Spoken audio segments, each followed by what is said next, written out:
Hello everyone, welcome to जेनिक। मेरा नाम है अनूप तिवारी और आज इस वीडियो लेक्चर में जो टॉपिक मैं आप लोगों को कंटिन्यू करा रहा हूं वो है the concept of fluid dynamics, जिसे हम कंटिन्यू कर रहे हैं।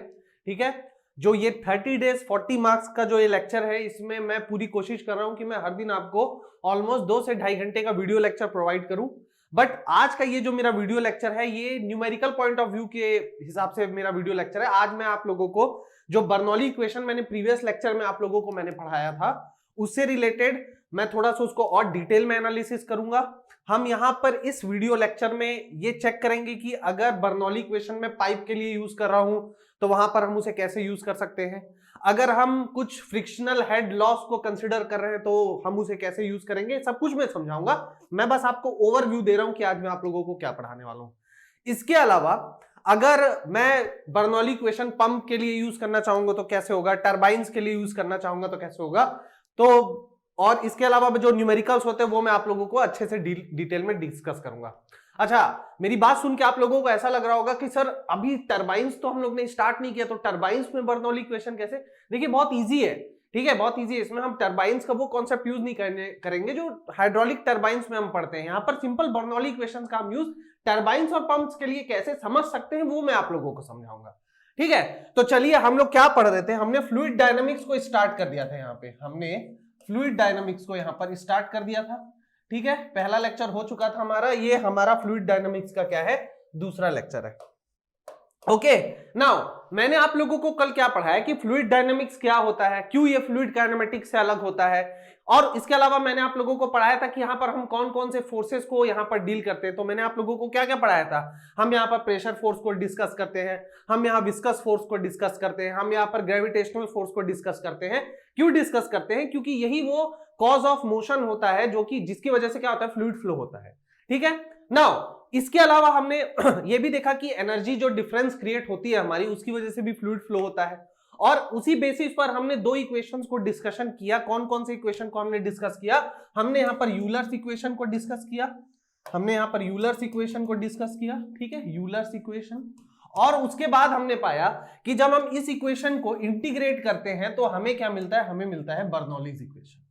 ठीक है, हमें क्या मिलता है, Bernoulli's equation. Now Bernoulli's equation का जो कॉन्सेप्ट है फ्रेंड्स, वो बहुत ज्यादा इंपॉर्टेंट होता है, क्योंकि न्यूमेरिकल पॉइंट ऑफ व्यू के लिए बर्नौली इक्वेशन ही सबसे ज्यादा यूजफुल है, जो एग्जाम्स में आपको पूछा जाता है। और उसके अलावा अगर आप फ्लो मेजरिंग डिवाइसेस भी पढ़ना चाहते हैं तो वहां पर बर्नौली इक्वेशन यूज होगा।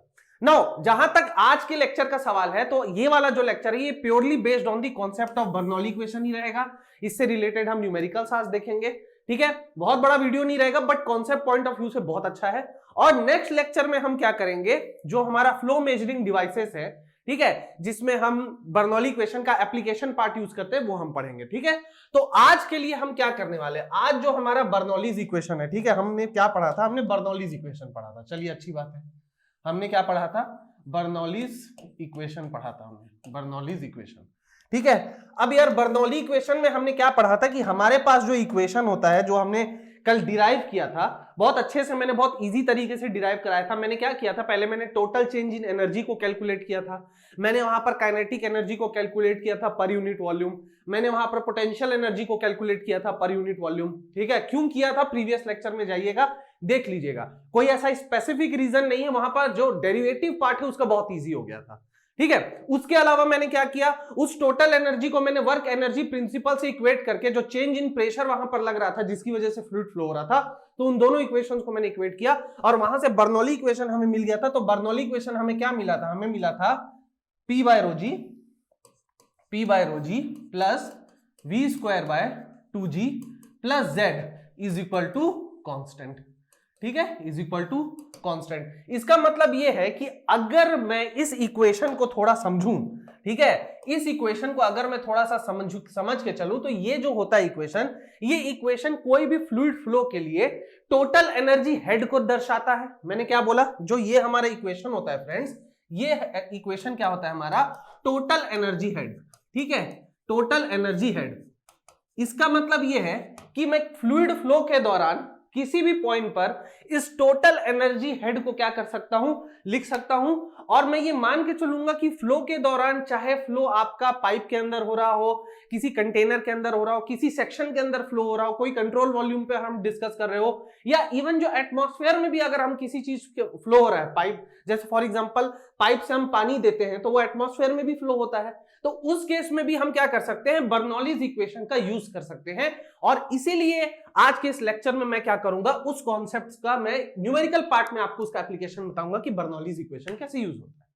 ठीक है, अब यहां पर क्या होता है कि मान लीजिए कि मैं यहां पर कोई भी दो सेक्शन कंसीडर करता हूं, सेक्शन 1 एंड सेक्शन 2, और मान के चलता हूं कि ये जो सेक्शन मैंने कंसीडर किया है ये फ्लूइड फ्लो के में आ रहा है, मतलब ये दोनों सेक्शन आपके फ्लूइड फ्लो में मौजूद हैं।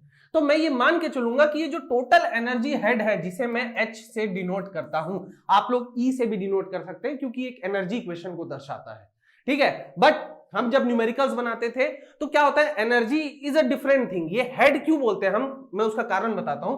क्योंकि अगर आप ये जैसे ये है हमारा, जैसे P बाय रो जी है, तो P बाय रो जी आपका क्या है, प्रेशर हेड है, V स्क्वायर बाय 2G आपका वेलोसिटी हेड है, और Z जो है वो आपका डेटम हेड है। और इन सबका यूनिट जो होता है ना फ्रेंड्स, वो इन टर्म्स ऑफ हेड यानी कि मीटर में होता है। अगर मैं इसको एनर्जी इक्वेशन करके E लिख दूंगा ना फ्रेंड्स, तो एनर्जी इक्वेशन इज डिफरेंट। ठीक है, हमारे पास जो इक्वेशन आया था, रो जी Z1 प्लस हाफ रो V1 स्क्वायर, है ना, जो हमारे पास ये सिर्फ इक्वेशन आया था, प्लस P1, तो ये जो इक्वेशन आया था is equal to P2 plus half rho V2 square plus rho g Z2। हमारे पास ये एक इक्वेशन आया था और इसी इक्वेशन से हमने क्या किया था, इसको सिंप्लीफाई किया था। ठीक है, तो इसको अगर मैं कांस्टेंट मान के चलूं कि भाई pressure plus half rho V square plus rho G Z, अगर आपका किसी पॉइंट के लिए कांस्टेंट है तो वहां पर मैं इसे एनर्जी हेड E से डिनोट कर सकता हूं। लेकिन यहां पर इस इक्वेशन को मैं इन टर्म्स ऑफ हेड यानी कि टोटल हेड से क्या कर रहा हूं,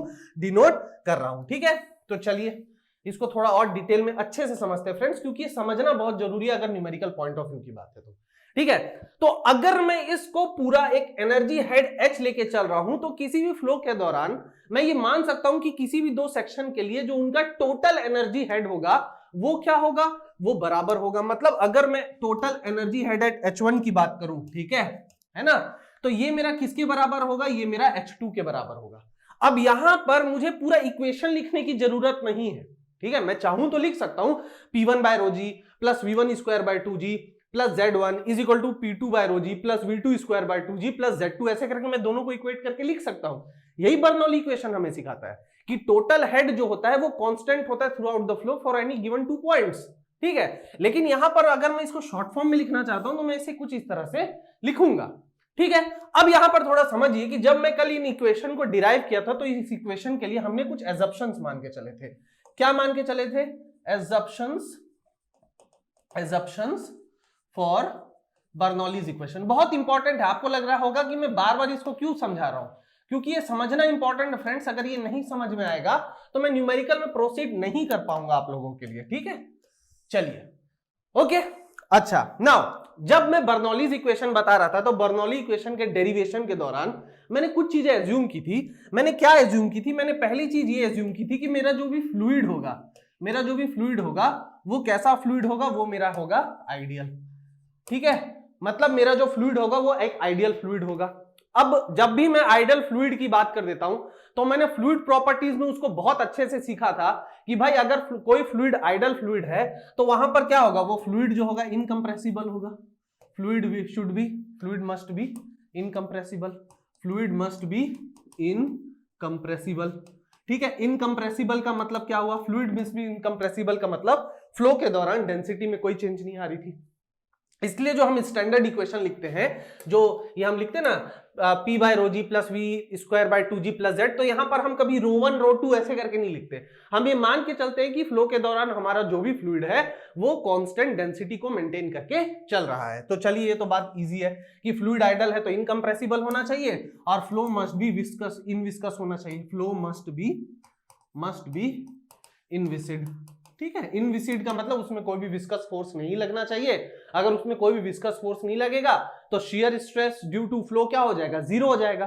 ठीक है, हमारा जो क्या होगा, शियर स्ट्रेस क्या होगा, जीरो हो जाएगा। जीरो क्यों होगा, क्योंकि शियर स्ट्रेस क्या होता है, mu into rate of shear strength.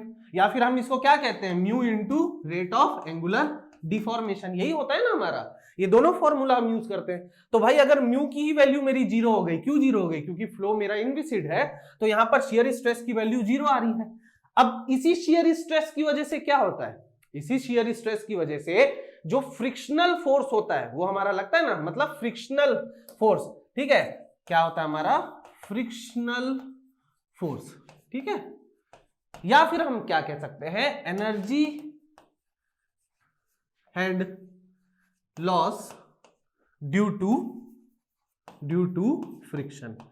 मतलब यहां पर मैं क्या कहना चाह रहा हूं कि अगर आपकी विस्कोसिटी जो है वो जीरो है, तो जो भी आपका फ्लो के दौरान विस्कोसिटी तो लग नहीं रही है, और फ्लो और विस्कोसिटी कब लगती है, जब फ्लूइड मेरा फ्लो करता है। अगर मेरा फ्लूइड फ्लो कर रहा है, वहां पर विस्कोसिटी मेरी नहीं लग रही है, तो मैं ये मान के चलता हूं ना कि भाई जो भी एनर्जी हेड का लॉस हो रहा होगा फ्लो के दौरान, क्यों, फ्रिक्शनल की वजह से, फ्रिक्शन की वजह से, वो भी मेरा कितना होगा, वो भी मेरा जीरो हो जाएगा। इसके अलावा मैं क्या पढ़ता था, इसके अलावा मैं पढ़ता था कि मेरी जो फ्लो होनी चाहिए वो कैसी होनी चाहिए, flow must be steady flow, flow must be steady flow, ठीक है।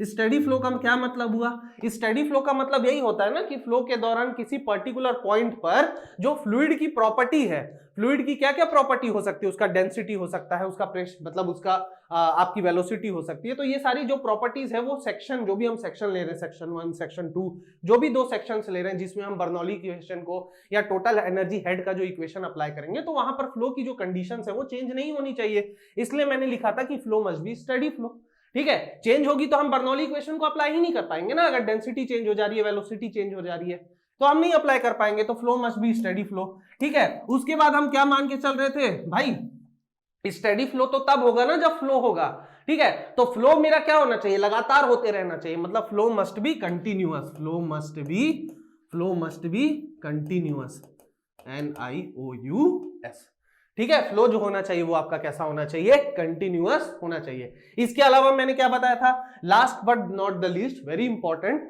कि इसके एग्जप्शन में हम ये मान के चलते हैं कि जो फ्लो होना चाहिए मेरा इररोटेशनल फ्लो होना चाहिए। फ्लो मेरा कैसा होना चाहिए, फ्लो मस्ट बी इररोटेशनल, ठीक है।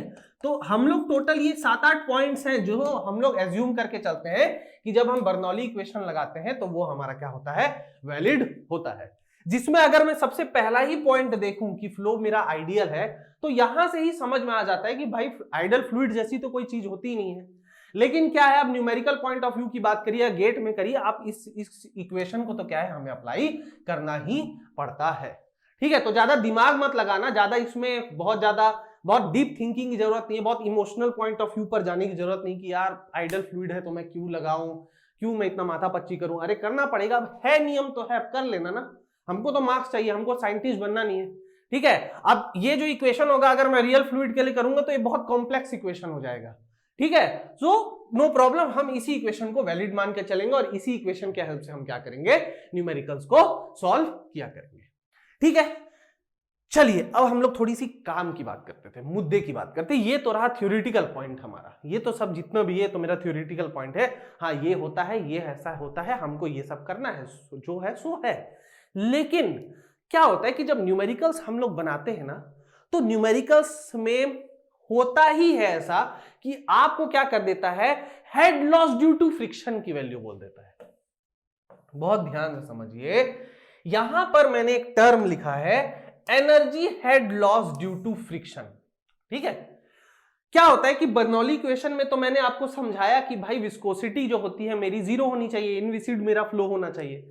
अगर फ्लो मेरा इनविसिड होगा तो वहां पर क्या होगा, म्यू की वैल्यू यानी कि डायनामिक विस्कोसिटी की वैल्यू जीरो हो जाएगी, ठीक है। उसकी वजह से जो भी मेरा फ्रिक्शनल हेड लॉस होगा वो नहीं होगा। ये तो थ्योरेटिकल एस्पेक्ट में सही है, बट हम ये मान के चलते हैं, मतलब क्वेश्चन में ऐसा दे देता है कि भाई फ्लो के दौरान कुछ ना कुछ फ्रिक्शनल हेड लॉस हो रहा है, ठीक है। और अगर फ्रिक्शनल हेड लॉस हो रहा है तो आप हमें बताइए कि फ्लूइड फ्लो का डायरेक्शन कहां है, या वो हमसे पूछ देता है कि पावर कंजप्शन कितना लग रहा है।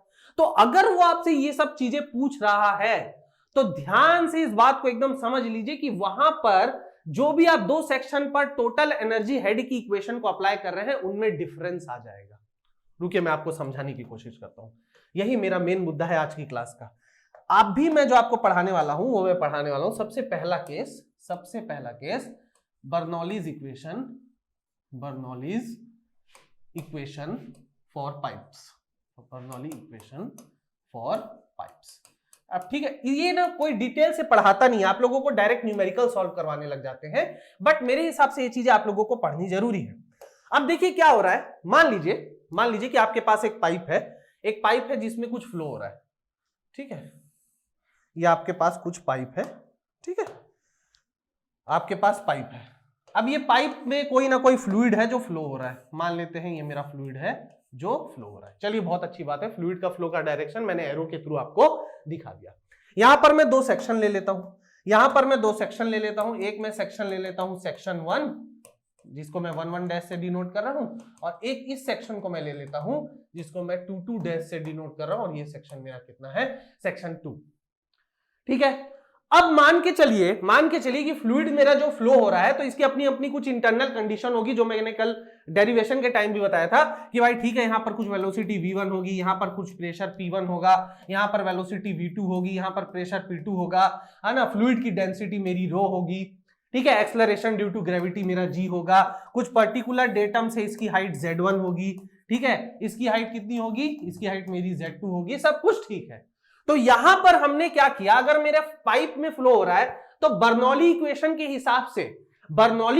हिसाब से मेरे पास जो इक्वेशन आती है वो क्या आती है, P1 by rho ji plus V1 square by 2G plus Z1 is equal to P2 by rho ji plus V2 square by 2G plus Z2। ये इक्वेशन मेरे पास आना चाहिए। अगर मैं इसको शॉर्ट करके लिखूं, इन टर्म्स ऑफ टोटल हेड करके लिखूं, तो मैं लिख सकता हूं कि ये टोटल एनर्जी हेड है ये H1 और यहां पर टोटल एनर्जी हेड है ये H2, ठीक है। तो मैं क्या लिख सकता हूं, मैं यहां से लिख सकता हूं कि अकॉर्डिंग टू बर्नौलीज प्रिंसिपल जो H1 की वैल्यू होगी वो मेरे किसके बराबर होगी, H2 के बराबर होगी या नहीं होगी, यहां से मैं ये लिख सकता हूं। लेकिन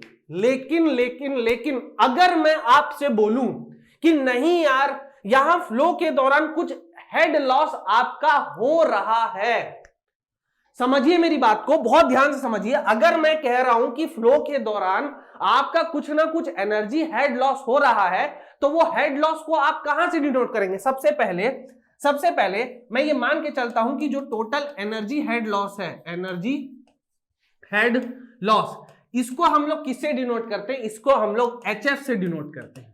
सबसे पहले तो आप ये समझ लीजिए। अब इसका मतलब ये नहीं कि आप इसको लिख रहे हैं PF upon rho ji plus VF squared by 2G, ऐसा ब्लंडर मत करिएगा। जो भी एनर्जी हेड लॉस है वो आपको अगर क्वेश्चन में अवेलेबल करता है तो वो क्या करेगा, इन टर्म्स ऑफ मीटर आपको दे देगा। जैसे आपको क्या बोल देगा कि अगर पाइप में फ्लो हो रहा है, आपको इनलेट की कंडीशन दे दिया, आपको आउटलेट की कंडीशन दे दिया, और उसके बाद क्या बोल देगा कि भाई फ्लो के दौरान क्या हो रहा है, इन दोनों सेक्शन के बीच एनर्जी हेड लॉस हो रहा है, और वो एनर्जी हेड लॉस की जो वैल्यू है मान लीजिए 2.5 मीटर है। वो ऐसे करके आपको देगा, वहां पे ये नहीं बोलेगा कि एनर्जी हेड लॉस में प्रेशर इतना है, नहीं ऐसा नहीं बोलेगा वो, क्योंकि वो head loss in terms of क्या हो रहा है, फ्रिक्शन हो रहा है। और यहां पर हम जो ये टोटल एनर्जी हेड निकाल रहे हैं इन टर्म्स ऑफ प्रेशर, वेलोसिटी और डेटम निकाल रहे हैं, ठीक है। तो दोनों केस में क्या होता है, यहां पर आपको इनलेट आउटलेट में कंडीशन दे देगा और जो टोटल हेड लॉस है उसकी कोई भी एक पर्टिकुलर मीटर में वैल्यू दे देगा, ठीक है। सेंटीमीटर में भी दे देगा तो मीटर में कन्वर्ट कर लेना। मेरा मेन मुद्दा यह है कि अगर आपको पाइप फ्लो में हेड लॉस की कोई वैल्यू दे भी रहा है तो उसको आप इस इक्वेशन में कैसे फिट करेंगे। देखिए मैं समझाता हूं। आपका जो फ्लो है वो 1 से 2 हो रहा है, ठीक है। तो इतना तो आप समझ सकते हैं कि अगर यहां पर एनर्जी हेड लॉस है भी तो क्या होगा कि मेरा टोटल एनर्जी हेड जो 1 होगा वो 2 से ज्यादा होगा। थोड़ा समझिए मैं क्या बोल रहा हूं। अगर फ्लो 0.1 से 0.2 हो रहा है तो भाई मैंने आपको बताया था ना कि फ्लूइड जो होता है वो हायर एनर्जी से लोअर एनर्जी या फिर हायर प्रेशर से लोअर प्रेशर में क्या करता है, वो फ्लो करता है। अब जो मैंने प्रेशर का डिफरेंस भी जो मैंने लिया था प्रीवियस क्लास में, उसे मैंने वर्क डन एज्यूम किया था कि नहीं किया था। और वर्क डन भी क्या होता है, in the form of energy होता है ना। मेरी बात को समझने की कोशिश करिए। मुझे पता है कि थोड़ा कॉन्सेप्ट पॉइंट ऑफ व्यू से ये थोड़ा सा कॉम्प्लिकेटेड हो सकता है, बट अगर मेरा फ्लूइड 0.1 से 0.2 हो रहा है तो मैं मान के चलता हूं ना कि P1 जो है मेरा प्रेशर P2 से ज्यादा है, तभी तो फ्लो हो रहा है। और वर्क डन भी मैंने क्या लिया था, वर्क डन भी मैंने लिया था ना P1 माइनस P2 लिया था। वर्क डन भी क्या होता है, मेरा फॉर्म ऑफ एनर्जी होता है कि नहीं होता है। फॉर्म ऑफ एनर्जी होता है। तो मैं लिख सकता हूं भाई कि अगर मेरा फ्लूइड किसी एक पॉइंट से दूसरे पॉइंट पर फ्लो हो रहा है तो यहां पर अगर कुछ हेड लॉस हो रहा है तो मैं ये कह सकता हूं भाई कि यहां पर जो टोटल एनर्जी हेड था इस पॉइंट से ज्यादा था, तभी मेरा फ्लूइड फ्लो हो रहा है। तो यहां पर अगर मैं हेड लॉस को कंसीडर कर रहा हूं तो यहां पर मैं लिख सकता हूं कि H1 will be greater than H2। ठीक है, और अगर मैं इसको इक्वेट करना चाहता हूं तो यहां पर एक हेड की ही, यहां पर एक हेड ही हमको ऐड करना पड़ेगा ना। ये भी एनर्जी हेड है, ये भी एनर्जी हेड है, और ये इससे बड़ा है। तो अगर मैं इसको इक्वेट करूंगा तो यहां पर कुछ ना कुछ हेड की वैल्यू मेरे को ऐड करना पड़ेगा, और यही जो हेड की वैल्यू मैं ऐड करता हूं इसी को मैं क्या बोलता हूं, इसी को मैं बोलता हूं total loss of energy head. I hope आपको ये चीज समझ में आ रहा होगा। पहले मैंने क्या किया, पाइप फ्लो जो था मेरा, पाइप फ्लो में मैंने एक सेक्शन लिया 1 और यहां पर एक सेक्शन लिया 2। अगर मैं यहां पर मैंने अपनी कंडीशन डाली बर्नौली प्रिंसिपल के हिसाब से H1 H2 के बराबर होगा अगर मैं कोई भी फ्रिक्शनल हेड लॉस को कंसीडर नहीं कर रहा हूं। लेकिन अगर मैं फ्रिक्शनल हेड लॉस को कंसीडर कर रहा हूं तो वहां पर क्या होगा, H1 की जो वैल्यू होगी वो क्या होगी, H2 प्लस HF के बराबर हो जाएगी कि नहीं हो जाएगी।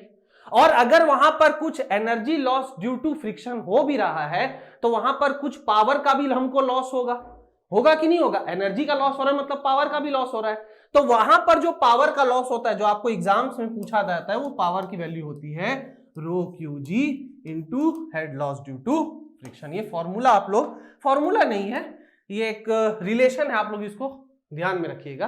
ठीक है, अगर आपको शक हो रहा है कि मैंने जो इक्वेशन दिया है वैसे नहीं होना चाहिए, फिर भी अगर आपके मन में हो रहा है कि भाई आपका सर इक्वेशन गलत है, तो आप कुछ मत करिए, ऐसा यूनिट को बैलेंस कर लीजिए। क्योंकि मैं तो यही करता हूं एग्जाम में, अगर मैं कोई फॉर्मूला लिखता हूं और मैं कॉन्फिडेंस नहीं हो पाता कि यार वो फॉर्मूला सही है या गलत है, तो मैं क्या करता हूं, उसका ऐसा यूनिट को बैलेंस कर लेता हूं। तो अगर इसका ऐसा यूनिट बैलेंस हो जा रहा है आपका, ठीक है, मतलब यहां पर क्या हो जाता है, देखिए इसका जो होता है क्या होता है, जूल्स पर सेकंड आना चाहिए आपका आंसर।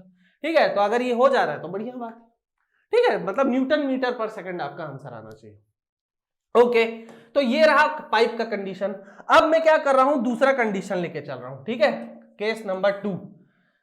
पाइप के लिए मैंने आपको बता दिया, पाइप के लिए क्या है, अगर पाइप में मैं एनर्जी हेड लॉस को कंसीडर नहीं कर रहा हूं तो कोई भी 2 पॉइंट के लिए मेरा क्या होगा, टोटल एनर्जी हेड बराबर होगा। और अगर मैं एनर्जी हेड को कंसीडर कर भी रहा हूं तो वहां पर क्या होगा, जो जिस भी डायरेक्शन ऑफ फ्लो है, जैसे 1 से 2 में हो रहा है, 1 से 2 में क्या हो रहा है, यहां पर फ्लो हो रहा है, ये फ्लूइड आपका ऐसे फ्लो हो रहा है, मतलब यहां पर एनर्जी हेड ज्यादा है, यहां पर एनर्जी हेड कम है। तो अगर मैं energy head loss due to friction consider कर भी रहा हूं तो ये क्या होगा, HF के, यही तो होगा ना। आप खुद थोड़ा टेक्निकली सोचिए ना, थोड़ा मैथमेटिक्स कॉमन सेंस लगाइए, ज्यादा कॉन्सेप्ट नहीं है भाई। H1 H2 से ज्यादा है तो अगर H1 H2 के बराबर करूंगा तो कुछ ना कुछ हेड मेरे को यहां पर जोड़ना पड़ेगा। तो वो हेड कौन सा हेड है, वो तो वही हेड है ना जो फ्रिक्शन की वजह से घटा है, मतलब जो कम हो जा रहा है। ठीक है, चलो अब यहां पर जो दूसरा पॉइंट मैं लेके चल रहा हूं वो है फॉर पंप्स। ठीक है, चलो भाई पंप के लिए हम देखते हैं कैसे होगा। पंप के लिए मैं क्या करता हूं, मैं एक डायग्राम बनाता हूं, मैं इस टाइम से एक डायग्राम बना दे रहा हूं, बहुत इजी सा डायग्राम है।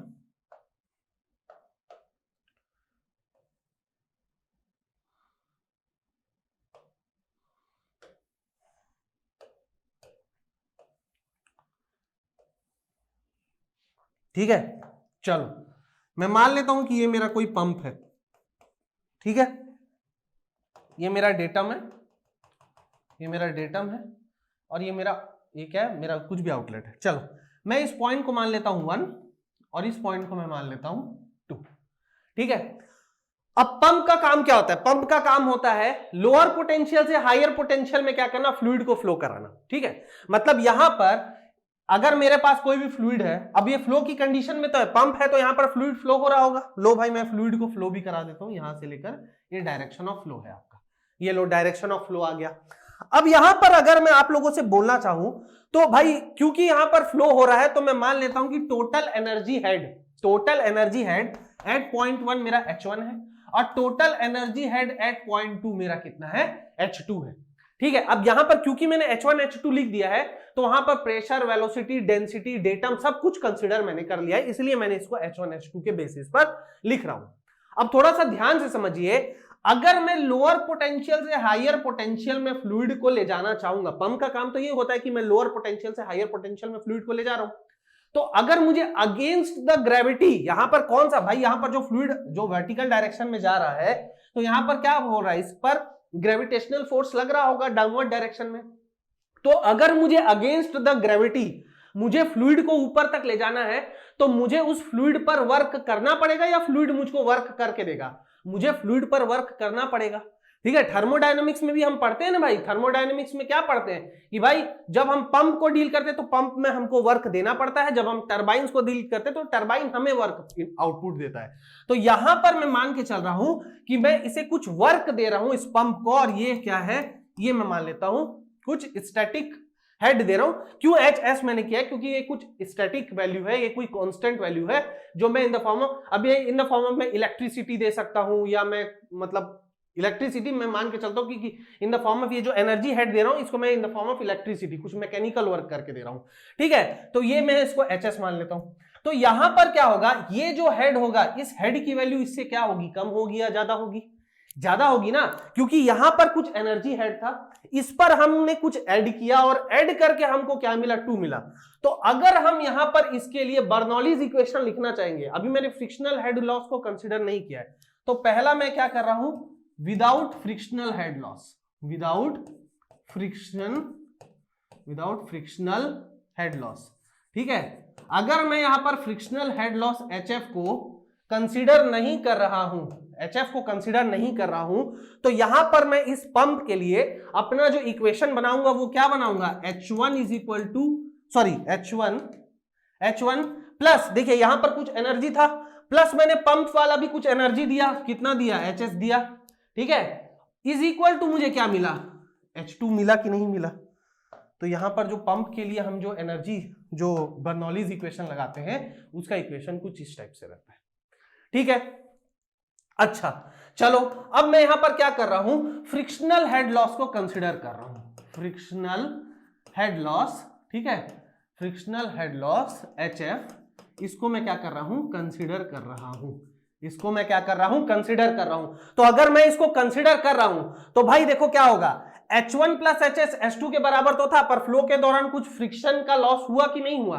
तो यहां पर इसको मैं क्या लिखूंगा, यहां पर जो मेरे पास आएगा H1 plus HS is equal to, ठीक है, इज इक्वल टू H2। ठीक है, अब यहां पे देखो, अगर मैं एकदम इसको एकदम परफेक्टली लिखना चाहूं तो यहां पर H1 के साथ मैंने HS दिया, लेकिन कुछ हेड लॉस हुआ और वो किसके बराबर हो गया, H2 के बराबर हो गया। ठीक है, तो अगर मैं इसको और सिंप्लीफाई करके लिखना चाहूं तो यहां से मुझे मिलेगा H1 plus HS is equal to H2 plus HF। ठीक है, तो अगर मैं फ्रिक्शनल हेड लॉस को कंसीडर कर रहा हूं पंप के लिए, तो यहां पर जो मुझे इक्वेशन मिलेगा, बर्नौली इक्वेशन मिलेगा, वो कुछ इस टाइप से मिलेगा। ठीक है, अब बर्नौलीज इक्वेशन आप इस पॉइंट पर कहां लगा सकते हैं, जो P by rho ji plus V1 square by 2G plus Z1, हम सिर्फ H1 और H2 के लिए लगा सकते हैं। बाकी अगर न्यूमेरिकल में हमको दिया जाना होगा तो ये दोनों वैल्यू हमको दे दिया जाएगा या हमसे कैलकुलेट किया जाएगा, हमसे कोई भी एक वैल्यू दे दिया जाएगा। ठीक है, मान लीजिए हमको head loss due to friction दे दिया, हमसे बोलेगा भाई कि पंप के थ्रू कितना हेड दिया जा रहा है इन टर्म्स ऑफ मीटर बताइए, वो हमको दे देगा। या फिर हमको head loss due to head loss जो हेड है पंप का वो हमको दे देगा और बोलेगा भाई head loss due to friction कितना है वो आप बताइए। ठीक है, पावर लॉस कितना हो रहा है वो आप मुझे बताइए, पंप के थ्रू पावर कितना दिया जा रहा है वो आप हमको बताइए। तो ऐसे क्वेश्चंस आपको दिए जा सकते हैं। ठीक है, बट इतने टफ क्वेश्चंस नहीं आते, आपको बस इसके कॉन्सेप्ट को समझना है, क्योंकि जब मैं न्यूमेरिकल कराऊंगा तो वहां आपको समझ में आएगा। ठीक है, न्यूमेरिकल कराता, दोनों हेड को इक्वेट करता, अलग अलग वैल्यू आती, आप बोलते सर ये तो पूरा कॉन्सेप्ट उड़ गया।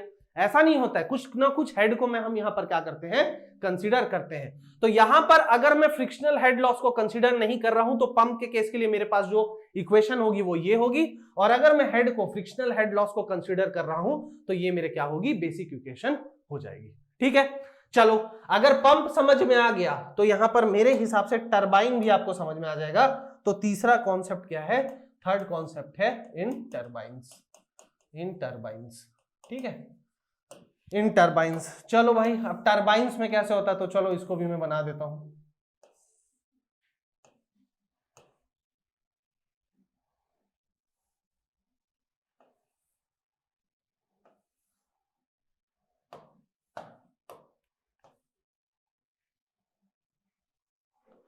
ठीक है, ओके चलिए भाई, ये मेरा टरबाइन है, ये मेरा क्या है, टरबाइन है।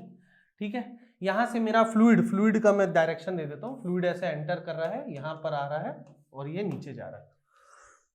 ठीक है, टरबाइन से होते हुए मैं यहाँ पर हेड कुछ भी 1-2 पॉइंट कंसीडर कर लेता हूँ। ये मैं सेक्शन 1 एज्यूम कर लेता हूँ और यहाँ पर मैं सेक्शन 2 एज्यूम कर लेता हूँ।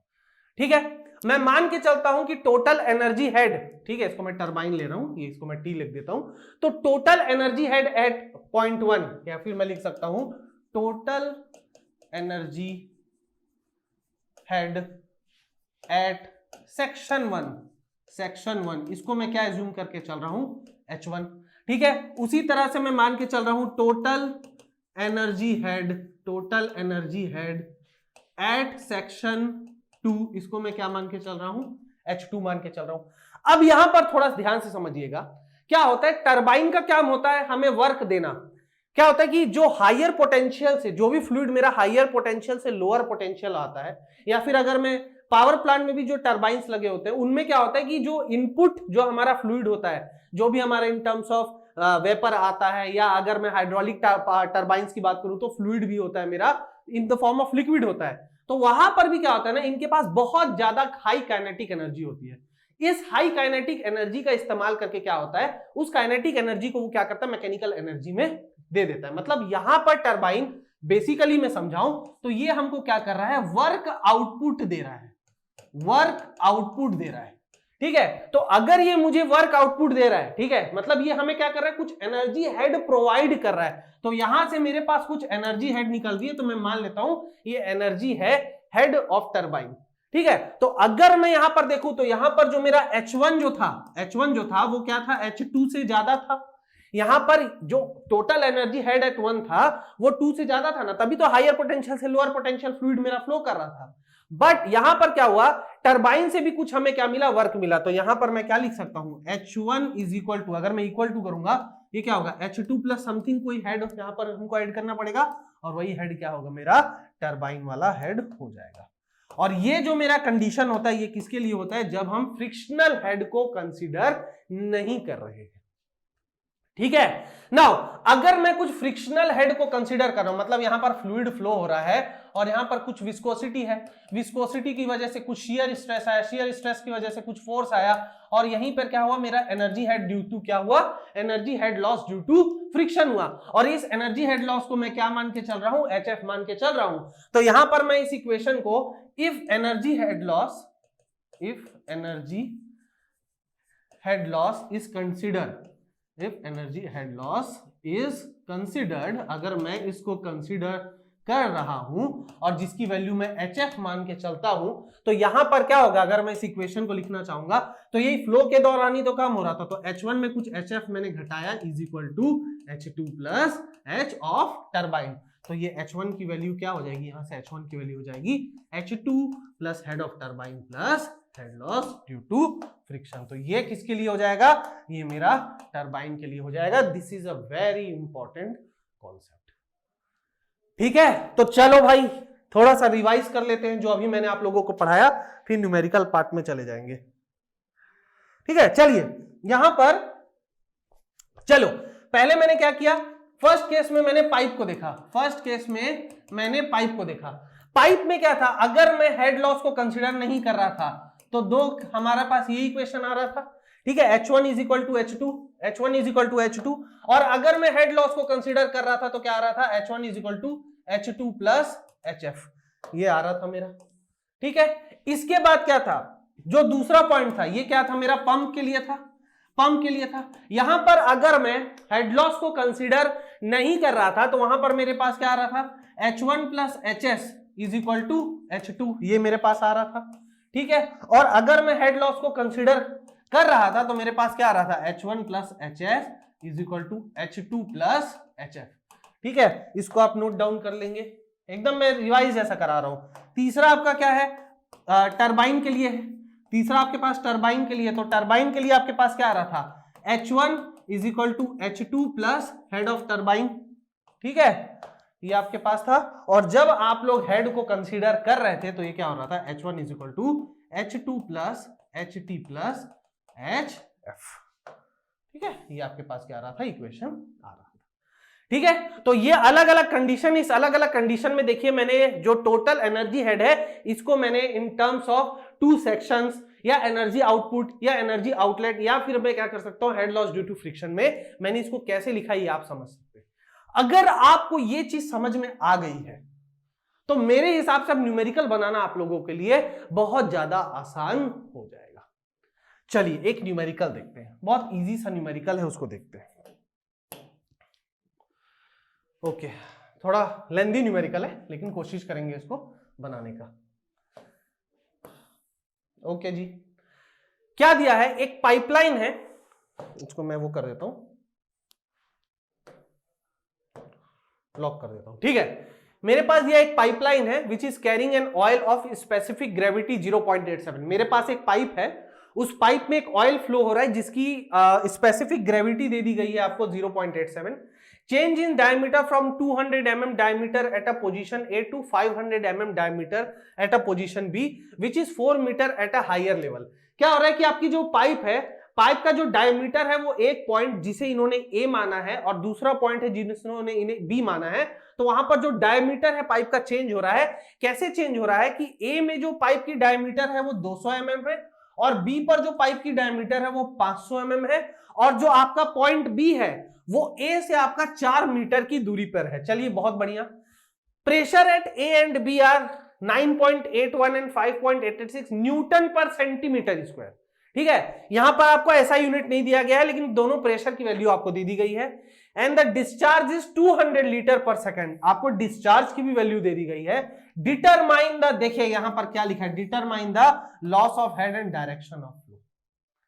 यहां पर आपसे डायरेक्टली पूछ लिया है कि भाई head loss due to friction कितना होगा, और अगर हेड लॉस जो पूछ रहा है ना, हेड लॉस पूछ रहा है और इसके बाद आपसे क्या बोल रहा है कि भाई फ्लूइड का डायरेक्शन कहां से कहां तक है। उसने ये कहीं भी नहीं बोला कि फ्लूइड ए से बी जा रहा है या बी से ए रहा है, ये आपको पता करना है। चलो भाई चलो, सबसे पहले तो इसके हिसाब से मैं क्या कर देता हूं, डायग्राम बना देता हूं। सबसे पहले तो मैं डायग्राम बना लेता हूं। चलो डायग्राम देखिए, क्वेश्चन को ना जब भी आप बनाएं तो हमेशा डायग्राम उसका बना लीजिए, डायग्राम बनाने से आपको बहुत फायदा होता है। ठीक है,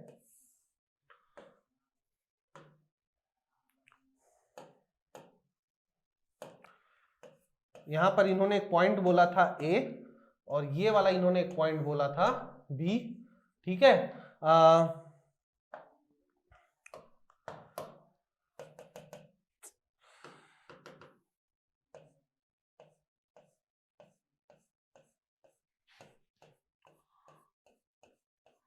इस पॉइंट को मैं डेटम मान लेता हूं, इस पॉइंट को मैं डेटम मान लेता हूं। क्यों मानता हूं अभी समझ में आ जाएगा, आप बस ये डायग्राम समझिएगा। ये जो हाइट है ये यहां से 4 मीटर की ऊंचाई पर है। ठीक है, आपको PA की वैल्यू दे दी गई है, आपको PB की वैल्यू दे दी गई है। ठीक है, आपको डिस्चार्ज की वैल्यू दे दी गई है 200 लीटर पर सेकंड। PA PB मेरे को एक बार चेक करना पड़ेगा।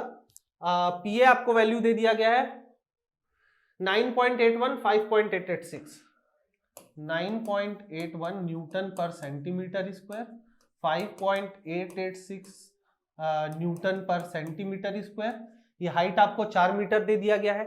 इसके अलावा आपको डायामीटर एट A दे दिया गया है, यानी कि DA आपको दे दिया गया है 200 mm, और आपको डायामीटर एट B भी दे दिया गया है, आपको कितना दे दिया गया है 500 mm। और आपसे कुछ पूछा गया है क्या, और आपको कुछ बोला गया है?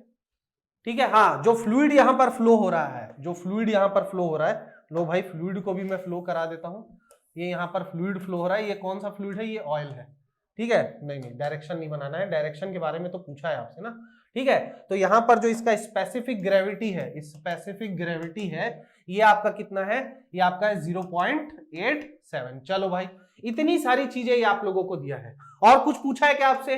बस इतना ही चीज दिया है। इसमें बोला है कि भाई हेड लॉस कितना हो रहा है और आपका डायरेक्शन ऑफ फ्लो क्या है। तो यहां पर भाई आपका डायरेक्शन या तो यहां पे हो सकता है या फिर आपका डायरेक्शन कहां हो सकता है, यहां पर हो सकता है। तो ये हमको कैसे समझ में आएगा? सबसे पहले हमको क्या करना पड़ेगा, सबसे पहले हम लोग को एनर्जी जो हेड है, जो टोटल एनर्जी हेड है A और B के लिए हमको क्या करना पड़ेगा, कैलकुलेट करना पड़ेगा। तो यार जब भी मैं न्यूमेरिकल पढ़ाऊं तो एकदम हाथ में कैल्सी होना चाहिए, और कैल्सी, आई नो कैल्सी आप लोगों को अलाउड नहीं है, लेकिन मोबाइल में तो आपका हाथ जमा हुआ है तो उसके साथ उसको करिए। चलिए मैं पहले क्या करता हूं, ए के लिए मैं सब चीजें कैलकुलेट करता हूं। तो पीए आपको दिया हुआ है, पीए आपका है 9.81 Newton per centimetre square.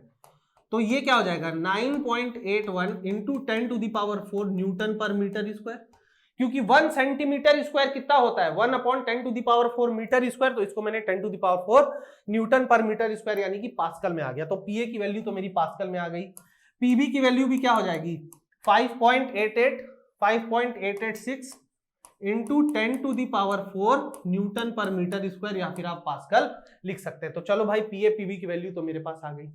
Now यहां पर जो स्पेसिफिक ग्रेविटी 0.87 दिया गया है, इसको मैं अगर डेंसिटी इसकी मैं निकालना चाहूं तो इसको मैं किससे मल्टीप्लाई कर दूंगा 0.87 इंटू 1000 से मल्टीप्लाई कर दूंगा कि नहीं कर दूंगा, क्योंकि ये जो 1000 है ये मेरा स्टैंडर्ड ग्रेविटी की वैल्यू है, स्टैंडर्ड की वैल्यू, और ये किसकी है वाटर की है। तो ये जो रो की जो वैल्यू आ गई वो आ गई 870 kg पर मीटर क्यूब। ठीक है, चलो एक्सलरेशन ड्यू टू ग्रेविटी की वैल्यू 9.81 मीटर पर सेकंड स्क्वायर होती है।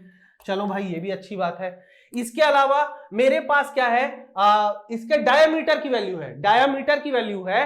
तो यहां पर मैं क्या कर सकता हूं, यहां पर मैं एरिया कैलकुलेट कर सकता हूं, क्रॉस सेक्शनल एरिया।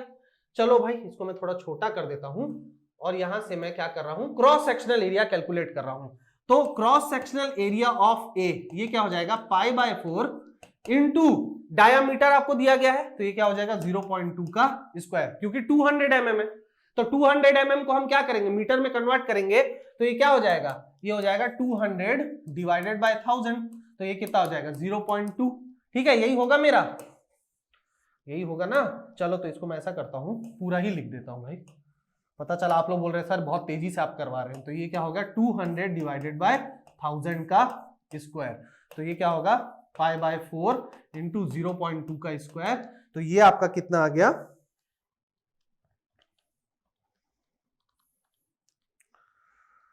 0.0314 ये क्या आ गया मीटर स्क्वायर आ गया।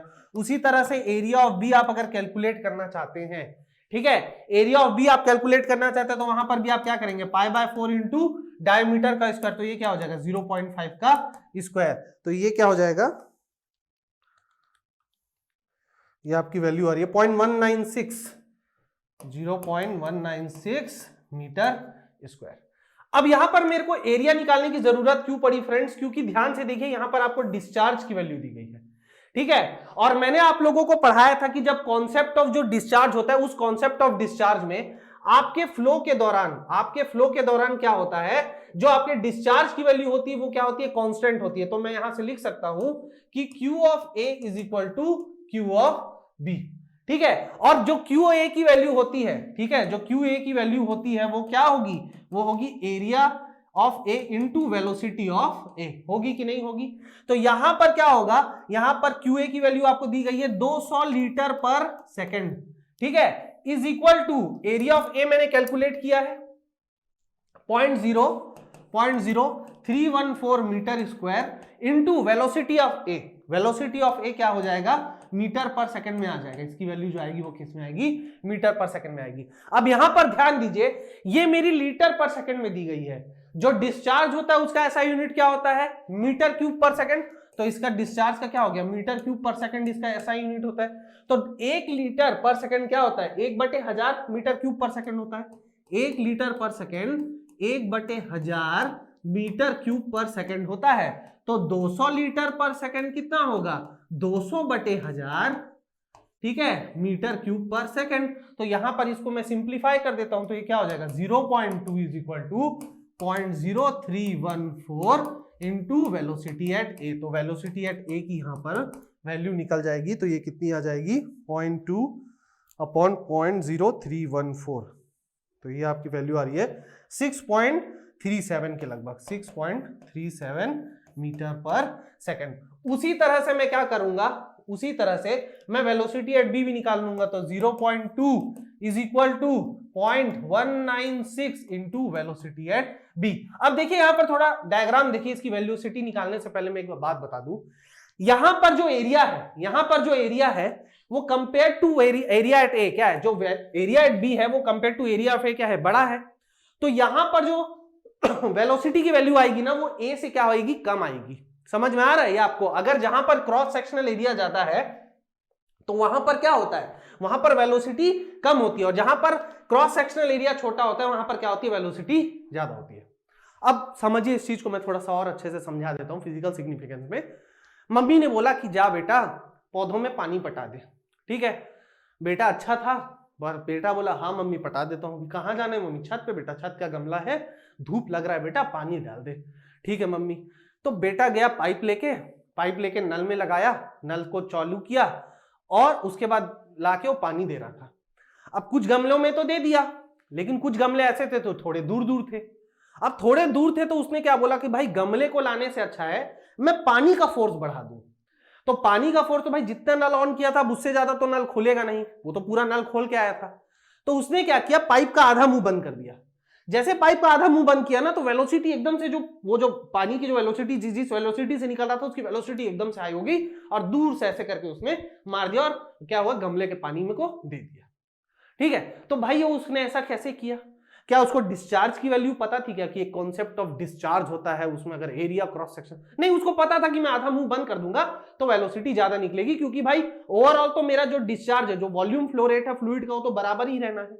तो थोड़ा सा मुंह बंद कर दूंगा तो कम जगह से ज्यादा फोर्स में क्या होगा, पानी निकलेगा। ऐसे करके आप लोग समझते हैं ना? तो यहां पर वही कॉमन सेंस है कि यहां पर अगर आप लोग ध्यान से देखेंगे तो ये जो एरिया है और एरिया ऑफ बी, ये क्या है, एरिया ऑफ ए से ज्यादा है। तो यहां पर देखिए ऑटोमेटिकली जो वेलोसिटी एट बी है वो वेलोसिटी ऑफ ए से कम आएगी। ठीक है, देख लेना। तो ये कितना आ रही है, 0.2 डिवाइडेड बाय 0.196, तो ये आ रहा है आपका 1.02 मीटर पर सेकेंड। ठीक है, तो अब आप लोगों के पास लगभग सारी वैल्यू आ गई। अच्छा, और क्या बचा आप लोगों के पास? आप लोगों के पास ठीक है जेड ए की वैल्यू मैं मान लेता हूं 0 है। क्यों? क्योंकि मैंने इसी को तो डेटा माना है। तो जेड बी की वैल्यू कितनी आ जाएगी फ्रेंड्स? वो आ जाएगी 4 मीटर। ठीक है, क्योंकि जो जेड बी है वो अपवर्ड डायरेक्शन पर है, ऊपर डायरेक्शन पर है। ठीक है, नीचे नहीं है, ऊपर है। और कितना है, 4 मीटर है। अच्छा, यहां पर एक चीज आप लोगों को ध्यान जरूर रखिएगा, जब भी आपकी हाइट इंक्रीज होती है तो जेड की वैल्यू हम पॉजिटिव ले लेते हैं। ठीक है, ये बात ध्यान में रखना। जब हम डाउनवर्ड डायरेक्शन में आएंगे तो जेड की वैल्यू हम नेगेटिव कंसीडर कर लेंगे। ओके, अगर मैं इसको डेटम लेता, किसको, अगर मैं बी को डेटम लेता तो यहां पर मैं जेड बी को 0 लेता, लेकिन जेड ए को मैं क्या ले लेता, 4 नहीं लेता, -4 लेता। ठीक है, चलो अब यहां पर हमारे पास सब कुछ आ गया है। हमारे पास क्या क्या आ गया है? हमारे पास पीए की वैल्यू आ गई है, हमारे पास पीबी की वैल्यू आ गई है, हमारे पास वीए की वैल्यू आ गई है, हमारे पास वीबी की वैल्यू आ गई है, हमारे पास ZA की वैल्यू आ गई है, हमारे पास ZB की वैल्यू आ गई है।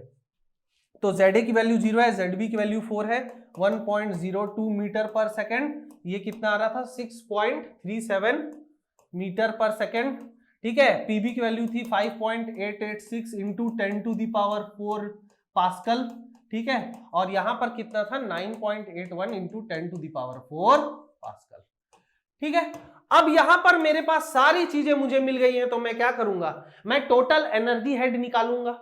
अब यहां पर अब आप लोग HA = HB मत कर देना भाई। क्यों? क्योंकि यहां पर फ्रिक्शनल हेड लॉस हो रहा है और मुझे पता नहीं है कि फ्लो का डायरेक्शन क्या है। तो मुझे इंडिविजुअली HA और HB दोनों की वैल्यू को क्या करना पड़ेगा, कैलकुलेट करना पड़ेगा।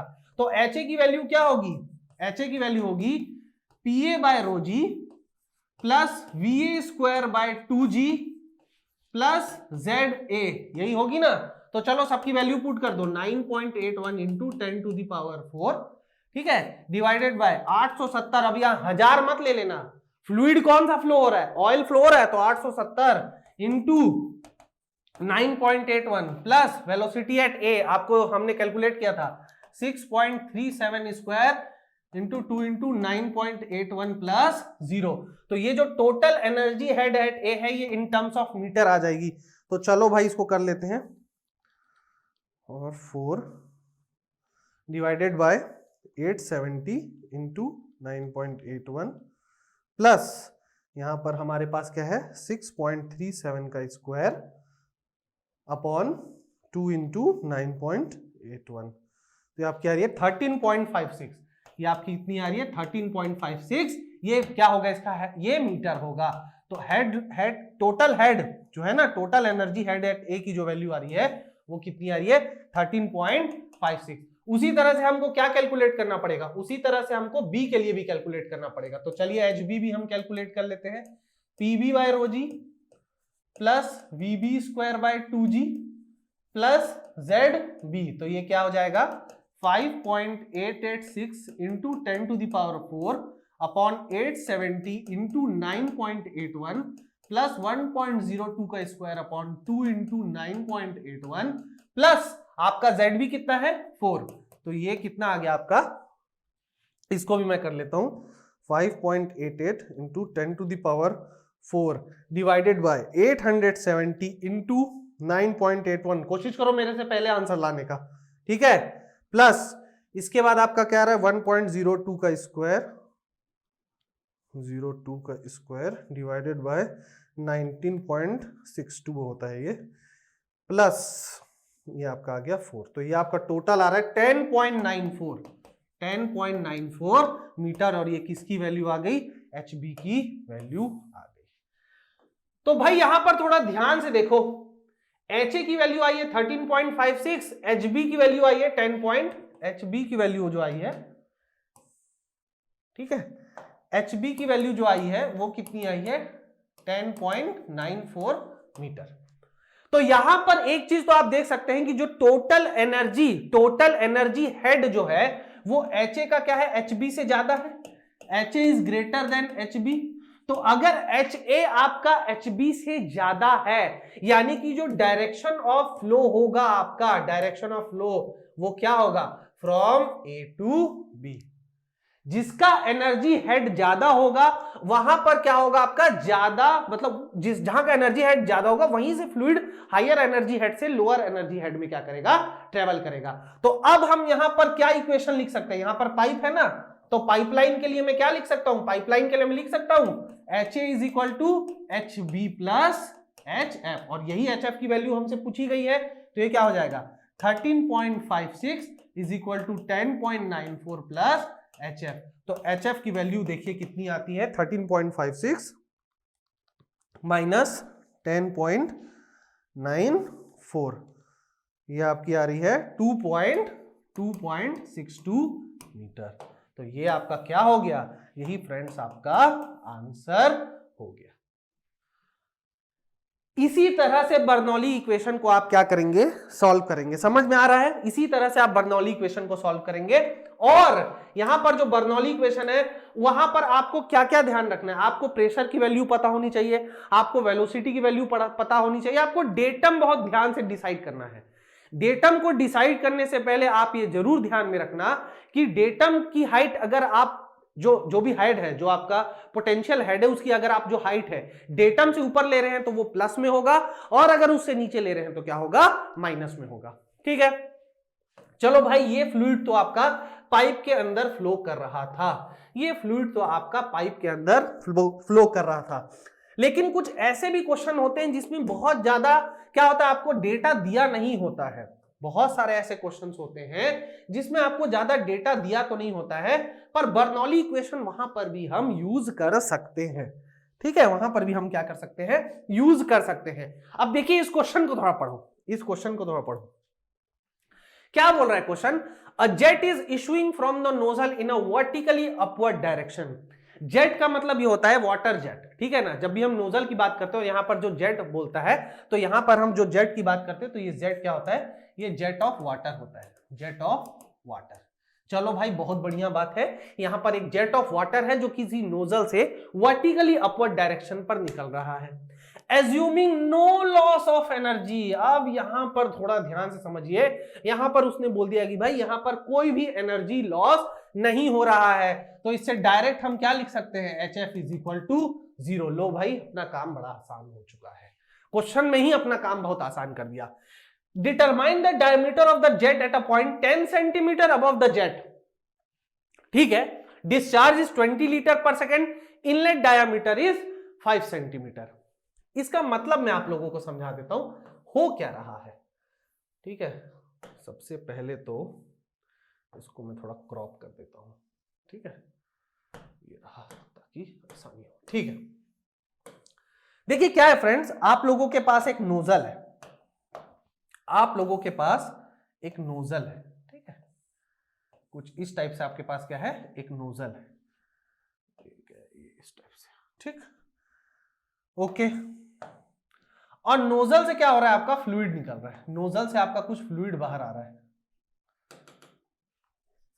नोजल से आपका फ्लूइड बाहर आ रहा है, बहुत बढ़िया, ठीक है, ये आपका फ्लूइड का है ना, ये आपका फ्लूइड है, इसको मैं ऐसे ऐसे बना देता हूं, ये आपका फ्लूइड है,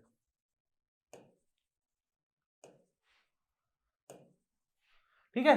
अब ये जो फ्लूइड का डायरेक्शन है, फ्लूइड का डायरेक्शन कैसा है, अपवर्ड है, वर्टिकली अपवर्ड डायरेक्शन पर है, ये आपका क्या है, नोजल है, क्वेश्चन यही बोल रहा है। नोजल का जो डायामीटर है, ठीक है, डायामीटर ऑफ नोजल, या फिर आप इसको D1 मान लीजिए, आप इसको D1 मान लीजिए, ये आपको दे दिया गया है 5 सेंटीमीटर, ठीक है। अब ये जो वर्टिकली अपवर्ड डायरेक्शन में जा रहा है, ये कितनी ऊंचाई पर जा रहा है, ये 10 सेंटीमीटर ऊंचाई पर जा रहा है। चलिए बहुत बढ़िया बात है, ये ऐसा एक क्वेश्चन हमने जब कॉन्सेप्ट ऑफ डिस्चार्ज पढ़ा था फ्लूइड काइनेमेटिक्स में, वहां पर भी डील किया था, बट यहां पर हम फ्लूइड इसमें काइनेमेटिक्स में कॉन्सेप्ट में हम नहीं करेंगे, इसमें हम बर्नौली इक्वेशन लगाएंगे, ठीक है।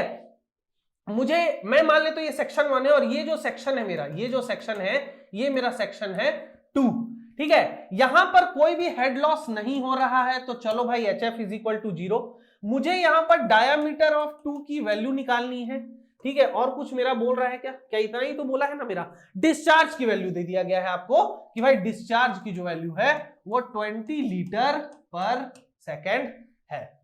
अब भाई अब हमको इतनी सी ही बस डाटा दिया है, और हमको यहाँ का डायामीटर की वैल्यू को क्या कर दिया गया है, पूछ दिया गया है। तो यार बहुत सारे बच्चे बोलेंगे सर क्वेश्चन इनकम्प्लीट है, सर क्वेश्चन इनकम्प्लीट है। भाई क्यों क्वेश्चन इनकम्प्लीट है, क्योंकि सर यहां पर प्रेशर की वैल्यू तो नहीं दी गई है। अगर प्रेशर की वैल्यू नहीं दी गई है तो हम कैसे निकालेंगे, मैं बताता हूं कैसे निकालेंगे। चलो सबसे पहले अगर मुझे नहीं दिया गया है, अगर मुझे बोला गया है कि HF की वैल्यू 0 है, तो मैं डायरेक्टली लिख सकता हूं कि head total energy at H1 is equal to total energy head at H2 के बराबर होगा। होगा या नहीं होगा, होगा या नहीं होगा, होगा। इसके बाद देखिए आपके पास D1 की वैल्यू दी गई है, D1 की वैल्यू दी गई है 5 सेंटीमीटर, तो ये कितना हो गया 0.05 मीटर हो गया। तो अगर मैं यहाँ का एरिया निकालना चाहता हूं, यानी कि A1 निकालना चाहता हूं, तो ये क्या हो जाएगा π/4 इंटू D1 का square is equal to π/4 into 0.05 का स्क्वायर। तो ये जो वैल्यू है भाई कैलकुलेट कर लो, π/4 इंटू 0.05 का स्क्वायर, ये आपकी आ रही है 1.96 into 10 to the power 3, sorry -3, ये क्या आ गया, मीटर स्क्वायर आ गया। चलिए बहुत बढ़िया बात है। अच्छा आपको यहां पर डिस्चार्ज दिया गया है, आपको यहां पर डिस्चार्ज दिया गया है 20 लीटर पर सेकंड। अगर मैं इसको मीटर क्यूब पर सेकंड में करूंगा तो क्या हो जाएगा 20/1000 मीटर क्यूब पर सेकंड, ठीक है। तो अगर यहां पर मैं देखूं, तो मैं यहां पर क्या कर सकता हूं, इस पॉइंट पर वेलोसिटी एट पॉइंट 1 को कैलकुलेट कर सकता हूं कि नहीं। तो डिस्चार्ज क्या होता है, एरिया 1 इंटू वेलोसिटी 1, तो ये क्या होगा 20/1000 is equal to 1.96 into 10 to the power -3 into velocity at point 1। तो यहां पर जो मेरा V1 की वैल्यू निकलेगी, ठीक है, ये 1000 और ये इसको क्या कर देगा, काट लेगा, ठीक है। तो ये क्या हो जाएगा, V1 की वैल्यू क्या आ जाएगी 20/1.96 इज इक्वल टू 10.2 मीटर पर सेकंड। तो भाई मेरे पास V1 की भी वैल्यू आ गई, यहां पर मेरे पास क्या आ गई फ्रेंड्स, V1 की भी वैल्यू आ गई। मैं ऐसा करता हूं कि मैं इस पॉइंट को डेटम मान के चलता हूं, ठीक है। इस पॉइंट को मैं क्या कर रहा हूं, डेटम मान के चल रहा हूं। तो अगर मैं ये डेटम मान के चल रहा हूं तो मैं यहां से लिख सकता हूं Z1 मेरा 0 है और Z2 मेरा क्या हो जाएगा 10 सेंटीमीटर हो जाएगा, क्योंकि मैं अपवर्ड डायरेक्शन की बात कर रहा हूं। तो ये क्या हो जाएगा 0.1 मीटर हो जाएगा, ठीक है। प्रेशर एट 1 प्रेशर एट 2 मुझे पता नहीं है, फिर भी मैं क्या करता हूं, इक्वेशन लगा देता हूं। चलो मेरे पास सारी वैल्यू आ गई है, चलो मैं क्या कर रहा हूं, H1 is equal to H2 यहां पर अप्लाई कर रहा हूं। तो यहां पर क्या होगा P1/ρg plus V1 square by 2G plus Z1 is equal to P2 by rho ji plus V2 square by 2G plus Z2। चलो जिसकी जिसकी वैल्यू है उसको लिख देते हैं। P1 by rho ji plus 10.2 square by 2G plus 0 is equal to P2 by rho ji plus V2 की value मुझे निकालनी है प्लस Z2 यानी कि 0.1 मीटर। अब यहां पर मेरे पास P1 P2 की वैल्यू आप बोलेंगे नहीं है, लेकिन थोड़ा सा ध्यान से आप लोग थोड़ा सा कॉमन सेंस लगाइए। मैंने कम से कम 20,000 साल पहले एक बात कही थी आप लोगों से, और वो बात ये थी कि फ्लूइड प्रॉपर्टीज में जब भी हम प्रेशर को कैलकुलेट करते हैं तो वहां पर क्या होता है, वहां पर अगर जो फ्लूइड है मेरा एटमॉस्फेयर पे है तो वहां पर कौन सा प्रेशर उस पर एक्ट करता है। यहां पर क्योंकि ये ओपन टू द एटमॉस्फेयर है, यहां पर मतलब इसमें भी एटमॉस्फेरिक प्रेशर लग रहा है और यहां पर भी क्या लग रहा है, एटमॉस्फेरिक प्रेशर लग रहा है। अगर इन दोनों पॉइंट पर एटमॉस्फेरिक प्रेशर लग रहा है और फ्लूइड में तो हम गॉज प्रेशर की वैल्यू रखते हैं, और बर्नौलीज इक्वेशन में भी जो ये प्रेशर है ये गॉज प्रेशर की वैल्यू है, तो यहां पर ये दोनों वैल्यू क्या हो जाएगी, जीरो हो जाएगी या नहीं हो जाएगी।